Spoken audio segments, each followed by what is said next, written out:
때문에 지금 집을 팔고 내가 다른 집으로 이사를 가야 되는데 대부분의 손님들이 당신 집이 안 팔린다는 생각은 안 하고 집부터 보실 생각을 해요.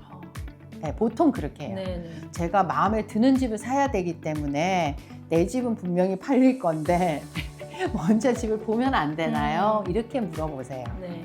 먼저 이 집이 마켓에 나오고 오퍼를 받고 적어도 그 오퍼를 해서 바인딩을 하고 집을 보셔야지 사실은 그게 더 맞는 거예요. 왜냐하면 내가 살려는 집에 오퍼를 넣었을 때 셀러 입장은 바인딩이 됐다고 다 좋아하진 않아요. 왜? 그 과정이라는 게 있잖아요. 우리 집을 팔 때.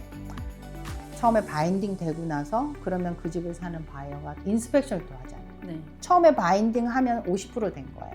그 다음에 인스펙션 해서 한 70% 된 거예요. 그럼 또 뭐 남아있죠? 파이낸셜. 그치. 그 바이어가 융자를 한다 그러면 파이낸셜 컨틴전시하고 또 감정 컨틴전시 두 가지가 또 남아있는 상황이란 네. 말이에요.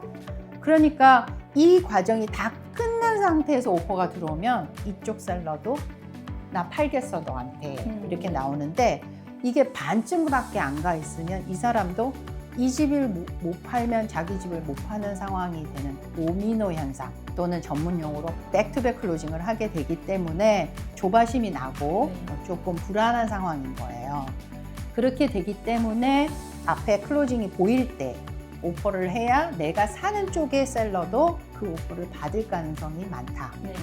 그러나 이게 굉장히 그 스트롱한 셀러 마켓이었을 때에는 이게 불가능했어요. 아예.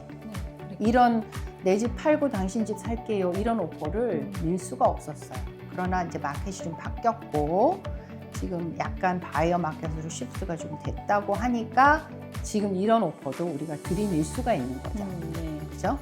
또 한 가지는 마음이 조급해서 내가 정말 원하는 집을 사기란 좀 힘들어요.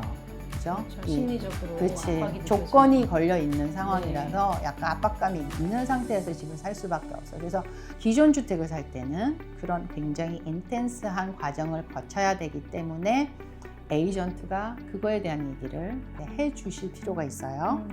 그래서 마음의 준비를 하시게. 그럼에도 불구하고 저는 그걸 하겠습니다 하면 같이 잘 하는 거예요.